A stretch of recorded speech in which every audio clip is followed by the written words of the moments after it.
Good morning, Michael. Good morning, sir. How are you? Doing great. How are you? It's terrific to be here, starting our morning with the podcast, not having had any kind of, practice at all, just going to start it and go. So, how's your weather up there in Massachusetts today? We got rain. Right now it's overcast, but pretty much rain all day Yeah, and some overcast. So it's a Saturday, so it's what we do here in New England for the past 4 months. If it's a Saturday, it's going to rain. yeah. Right here So, today is it's 71 right now. Nice. oh, that is Beautiful. nice. Yeah. That's fun. So, Yeah. So what's happening here in the world of sports? Major League Baseball is in their conference finals. There's four teams left. If you're a baseball fan, it's very exciting because it's very close. Best of seven series. One of the series is tied 2-2. That's the Phillies and the Arizona Diamondbacks. And the other series is 3-2, Houston Astros over the Texas Rangers. That's an all Texas one. And sometime here in the next week, we'll figure out who's going to be in the World Series, which well, is fun. I'm telling you, you should be a sports. What's it called? Sportscaster? Sportscast, yeah, because last time when we talked about that, there was all kinds of teams still in it, and you knew all of them. I'm like, this guy's amazing. Wow. I don't know about that. I just kind of like baseball. So I You got remember? to. Do you remember what my last name is? Your last name? I do. It's written behind you on the wall. Oh, that's why you know. I thought you were making a like baseball reference. I'm like Cabral. There's got to be a lot of Cabral people out there who are baseball players. So No Copperwhites, but there's some Cabrals, I'm sure. I wanted to comment about two things that I saw on your Facebook. Oh yeah, One is a picture of you and Len in the family. that was Lynn's post. She said, "My beautiful family." That was Yeah, we're all dressed up too. That's a fancy shot. that was an awesome photo. Yeah, you guys are cool. That was at before you move on. That's a very special picture that was taken 1 year ago today, because in the middle of that picture, very special couple, very special people in my life, Sean and Kate. Today is their 1 year anniversary, Wow. and that picture was taken at their wedding. So that was Lynn's chance to. This was Lynn's chance to kind of get me in a picture and say my family. That's what I think was happening there. I'm thrilled to be a part of it. Cool. Honored. But it was a good picture. It made me smile. That photo made me smile, made me happy. So Oh, that's nice. another thing you had on Facebook that I really liked is there was a guy in his car with a cardboard message out the window. Holding a sign out of the window. Yeah. And what was the quote? I could probably find it on my phone, but the quote was, "You're causing problems in your head again. Stop that." Hey, Which is pretty much my MO. That's what I write. And so I'm doing two things there. I'm trying to tell people, like, here's what I got going on. But I find that one's true of most people. And we kind of, put these. I did it much more so 10 years ago. And I think most of my adult life I spent putting this mask on and showing up in the world to try to pretend I was someone that everybody would accept. And I don't know. I'm getting away from that. And I think our society is as well. So it's like, man, let me tell you how screwed up I am. Here's what I do. And everybody jumps in saying, I do the same thing as that. And I think in a sense, we're able to kind of take the masks off and just be a community and help and love and support each other. I like that one. I'm trying to, this whole social media for business and for life and for all this stuff, I don't get it. And, but it's funny how things happen. I'm scrolling through my phone one morning and here comes this class for attraction marketing. I think I mentioned it last week on the podcast. And so it's funny as they're kind of advertising what they have for you. In our minds, we kind of do, all right, I'd be willing to pay this much money for this. Right. And so when they finally get down to like sign up today, I'm like, well, let me see if it's within that number. And it was like a tenth of that number. I'm like, well, this is stupid not to do. And so far, all it really is entrance into a closed Facebook group with advice and ideas on attraction marketing, which I haven't even started yet. But the lesson so far in terms of taking off our masks and being exposed is, hey, allow yourself to really do this poorly and lousy and suck at it until you learn how to do it and get better at it. And that's a hard one for me. I like to be perfect before I start anything, which is a recipe for failure. And so I just have a bunch of screenshots in my phone. Some people call them memes. And so this week I posted one a day. Just here's a screenshot of something somewhat inspiring. I find it inspiring with a little note from me. but the people jumping in on saying, man, I do the same thing as that. It's pretty fun. So I'm trying to do one a day and, be consistent at something like that. Consistency is important. And so I'm having some fun with it. So you saw one of them because I did 3 this week. Oh, did you? I saw one and Interesting. I was so fulfilled. I didn't even see. I understand. And from our conversation of the day, I was laughing so hard. I did not ignore your email. I just didn't see it. So this is the Godsmack video. Oh yeah. Crying like a bitch. And so I watched it this morning. Man, this is such a cool band. And what a heavy, aggressive song. It's more aggressive, I think, than it is heavy. And of course, the whole music video is UFC themed. Yeah, it's pretty cool, isn't it? Yeah, it's amazing. But man, if I allow myself, because there's so much music out there and I'm always listening to new stuff. I found a new album this week that is, oh my God, I'm like on my 7th listen. It is just phenomenal. We'll get to that. But I could go down a Godsmack thing and not listen to anything but them for all, but they're phenomenal. The other video that I really like from them is Rocky Mountain Way. Which one? Rocky Mountain Way. Really? Oh, they do an awesome version of that. Godsmack does? Yeah, it's awesome. I got to check that one out. I got some windshield time after our podcast when I was driving to Boston. And I will not watch TV, but I'll listen to that. I can't imagine. Rocky Mountain Way. So the other thing is, sometimes like famous musicians passed away and people like they make it seem like the family miss them and stuff. But I saw something today that Billy Gibbons passed away. Billy Gibbons, yeah, ZZ Top. I didn't. Yeah, I guess he died in June of 2023. I don't know why. I didn't know that. Just finding out about it now, but maybe it's not even a real story. I don't even know. Huh. But it just goes to show that the drummers are the toughest ones in the bands, because Dusty Hill, the bass player, died, and that would be Frank Beard, who you're talking about. Frank Beard is like the. I don't know if Billy the last surviving member of the 3-piece band in their 70s and 80s. Oops. Out of all the bands that I like, I mean, that's one of my favorites. Really? Yeah, because some of the stuff that they do is so cool, and they got those big beards and stuff. It's just weird. It's funny. That's a band that I've never really. I mean, I know the hits. I do well, we've talked about this on this podcast. I do this with a lot of music. I know the hits. Yeah. But I never really gave them a chance, let alone deep dive. I never really gave them a chance. I always thought it was interesting, of the 3 guys, the one guy with the last name Beard didn't have a beard. And I do remember I built an old soundproof drum room in my old house before, years and years ago. And I've just joined my first cover band, just coming back to drumming. And what's that song? I don't know the name of that song, but everybody knows it. Yeah. And it's got that drum thing. I remember being downstairs because the band wanted to play that song. I'm trying to figure out that drum intro, and it took me some time. And then I finally got it. I didn't have it down, but I had the strokes and I knew how to play it. And so then I was working on getting it smooth, and then the band decided not to do the song. So I don't know the name of that song. I mean, I'm sure if I heard it, I would know it, but yeah, I know it too. I just it hasn't come to the front yet, but it's I know which songs I mean. So he's the only surviving member. Then is the drummer, huh?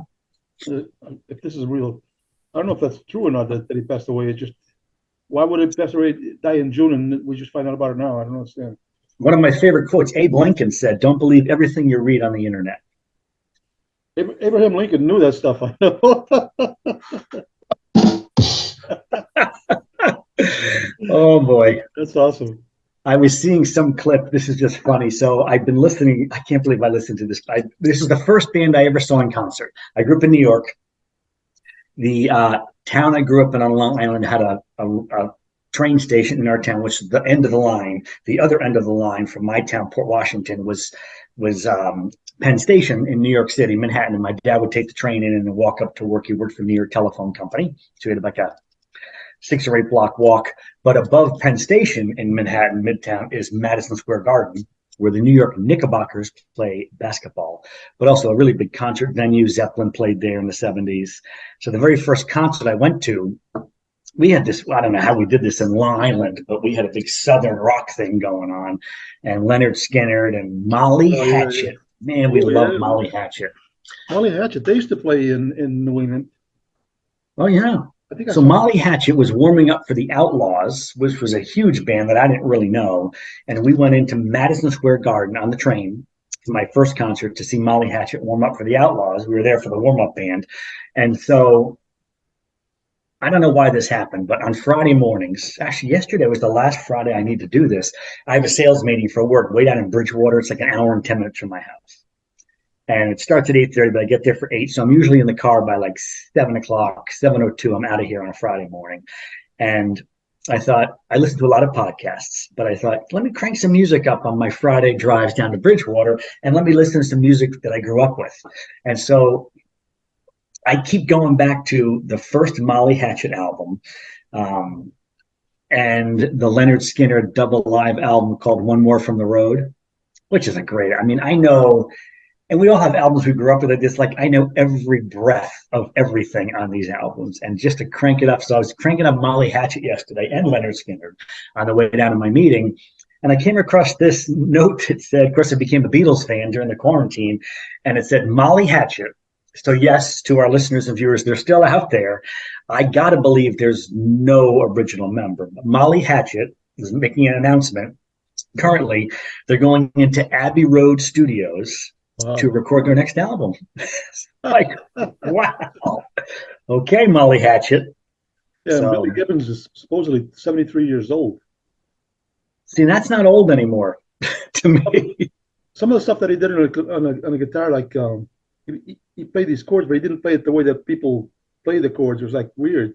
Oh. He had these things where he did like shortcuts that really worked well. So he kind of recreated the instrument. I love him. That's cool. Yeah. Yeah, so here's the first Molly Hatchet album, 1978. Everybody remembers that album cover? Yeah, wow. This is a great album. Gator Country, Bounty Hunter. Oh my God. Dreams I'll Never See is a beautiful, I don't care if you're into Southern rock or not, it's a beautiful ballady, like 6 or 7 minute deal. So Molly Hatchet, thank God, since 1978, they have a new album coming out and they're going to do it at Abbey Road Studios. Unless this was a dream. And so I didn't actually read this on the internet. I guess I could have dreamt that, but I guess I'll research it this week and get back to you next week. You were saying something about... Listen, our viewers and our listeners, they rely on us for information that's right. Absolutely. So today, so far, they found out that right now it's 71 degrees in Florida here where I'm at. And then you said a couple of things or whatever it was. I don't know.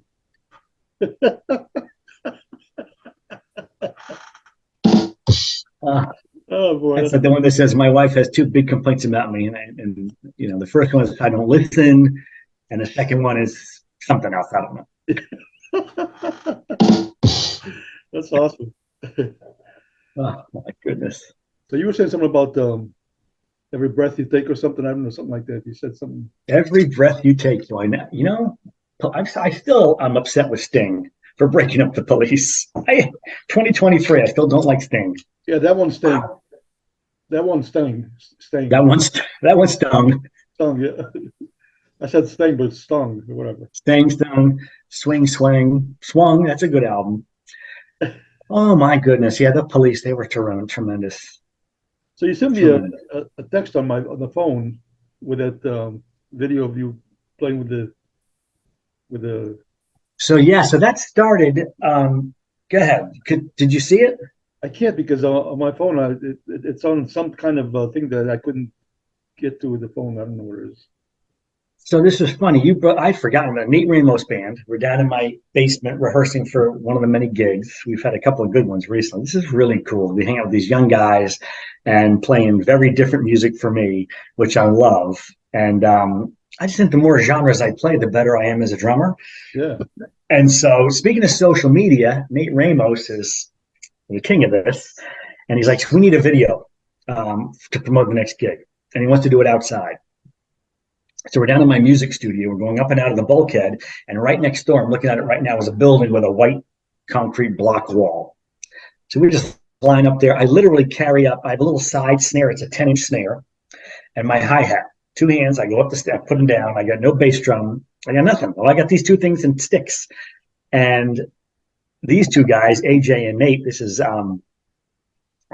they're good at this, right? We didn't rehearse these songs. I mean, we know the songs, but I play a full drum set to these songs. I got a hi-hat and a piccolo snare, and we just start. And I'm like doing this little clicky thing, and we did one original song of Nate's called Across the States, which is a beautiful song. Nate Ramos music, Across the States, is one of his originals. Spotify, whatever it is, go check it out. But he videotaped that, and you called me to say, hey, I saw this video of the Nate Ramos band. I'd forgotten about it. And you were commenting on like the little clicky stuff I was doing because it was completely unrehearsed. And then I remember we did 3 songs that day. So Across the States was the one you saw, Nate's original. And we were getting ready to warm up for a big Nashville guy named Travis Denning. And we did one of his songs called After a Few, which is a really fun song. And that's the one I sent you. Oh, I was playing with the snare drum and I stepped on it and brought it back up to me. That's why I sent it to you. But that was fun. There's 3 of those out there. Yeah, and the thing with the what you did with just the snare, and oh yeah, because the two acoustic guitars that weren't amplified. So if you had a regular full kit, you would have been too much rounding them out. So what you did was awesome. It was like it was too much. It was almost like an acoustic thing, you know. Of course, it was. I had an acoustic drum and a hi-hat, so it worked out. But I went back and looked at them, and I was kind of pleased with what I saw. It was fun to see. Yeah, you actually looked like you were a professional drummer. That's not get crazy. You made me spit my coffee out twice today. That was really good the way you did that. It was awesome. It was fine. I thought I emailed that to you so you could see it. I'll try to get it to you again. So I have sometimes you have something that like a spike in your back or something you want to get her off or whatever. Oh yeah. You've been in sales for a long time. I've been in sales for a long time. You have a situation where not even people that maybe not even in sales, but sometimes you're talking about somebody and you ask them to do something, and they instantly know that they don't want to do it, but they won't say no. And then they go around in circles like almost like putting you down because whatever. To me it's so weird. Just somebody asks you to do something you don't want to do it, just say no. Why do you have to say, well, Tony, I don't know. I got to think about it. There's nothing to think about. You already knew that you could say no, so just say no. I was in a phone conversation with somebody, and we had a 3-4 minute conversation that was nice. Yeah, nice. Then I asked that person to do something like a favor for me, and instantly she knew that the answer was no, but she goes, "Oh, Tony, I don't know. I got to think about it, Tony. I don't know, Tony. Tony." And she just went on and on and on. And I was going to hang up because it was so ridiculous. It was like pounding me on it for something. It was so condescending. It was crazy. I says, I'm going to see how long this is going to go on. It went on for 26 minutes. And it wasn't me talking. It was just her talking and just going on and on. Oh, Tony, like, what the heck, man? Just say no. I think that this happens all the time because I think nobody wants to disappoint anybody. Well, that's not true, but most people don't want to disappoint anybody. And so they think that saying no to you, I don't want to disappoint them. Let me just kind of massage this around and come up with reasons. And but she didn't understand that you're able to handle a no and just say, that's funny. There was a book written years and years ago. What's that guy's name? I think it was a rabbi. And Rabbi Joe. It was for a specific person, but it said, when I say no, I feel guilty. Really? So perhaps everybody needs to read that. Yeah, it's an old one. But it's funny. I think you're exactly right because a yes, in anything we're doing, yes is great. No is part of the process. Those maybes, they drive us crazy and they take a lot of time. And imagine the mental energy she went through to try to avoid saying, and you don't have to say no. You can say, I'm not able to do that right now, and here's why. Yeah, but see, the thing is that there was a couple options. Could have been, yes, I'll do that, or no, I'm not going to do that. But then there was a third option. Or the 26-minute option. Yeah, and it's just, and I wasn't even talking. I was just listening, thinking, how long is this going to go? Because I was like, I was feeling sorry for her because that was so weird. I actually felt sorry for her. I was like, wow, what the heck? But I'll never let anybody ever do that to me again. If they say, if they can't say no, I'll just say, if it's a no, Well, it's there she is. There she is right now saying, you know what? I've rethought this. I'm going to do it for you. hey, I rethought about this, and I don't want to do it. Forget it. No, that wasn't her. But anyway, wow. That would have been awesome if that was her. I would have forced you to take that on speakerphone. Oh no, no. Sometimes what I like to do is to help, like, we don't want to hear no, but it's easier than the 26-minute maybe. And so sometimes you could say to her, so let me just jump in for a second. I want to remind you that no is a completely appropriate answer. Right. If you want to say it. In fact, let me say it for you. And the way that it felt to me was like I was being waterboarded. You know, it was like Wow. it wasn't even about what I asked for. It was about me that not worthy or something. It's just so weird. I was like, what the heck? Well, that's, yeah, of course. Well, that's getting back to my Facebook memes. The stuff I've been posting is we're just not our own best friends. Our brains are brutal to us, and we can, like, that's, there it was. You're creating problems in your head again. Stop that. We all can take any situation and follow through. Like, we can have it come to a conclusion that didn't exist. We just do it in our head that doesn't support us. And then we have a reason to feel bad about something or beat ourselves up or go, I know I've never do that well. And my friend Cliff responded to that, and it was a 3-word answer, and it said, brains are stupid. And I remember his nephew, his nephew, who's a dear friend of mine, has a T-shirt that says "Brains are stupid," and we actually talked about it one day. Wow. And there's a lot of science and logic to that idea that brains are stupid. Brains are incredible, but also stupid in this situation. And kind of that's a lot of the message I talk about in my keynote talk about mindset and effective lessons for living on purpose, motivational speaking, whatever you want to call it. But a lot of that lesson is, how do we take our brains and have them support us in our goals and ambitions versus sabotage us? And that's my elevator speech about it when I talk to CEOs about coming to talk to your group. Everybody can relate to that. How do you take your brain and use it for support versus sabotage? And everybody's like, oh, I know exactly what you're talking about. And I say, I got the answer. Because brains are stupid, but they can be trained. You're actually a lot smarter than you look. Hey, you had a laugh from off camera on that one. Tony. Oh, there we go. There was a laugh from off camera. Yes, and a comment. Wow, he was commenting on your Facebook, your beautiful family Facebook photo, which was taken 1 year ago today. A little shout out to our favorite. That's an awesome photo. Anniversary couple today, Sean and Kate. That's an awesome photo, Len. Thank you. Yeah. We didn't take it. We just stood in it. When is she going to sit down with you and participate in the? I don't know. I was hoping for like the old hand in for a cup of coffee. Oh, I already have one. So last night, because we're getting down here in the end, did you notice that last week we lost our thing and Zoom cut us off and ended us instead of us ending us? It was very upsetting. Did they really? Yeah. Yeah, fired them. So my daughter Jenna and I, another one of my favorite people, started the first chapter of our virtual book/movie club. Yeah, I was going to ask you about that.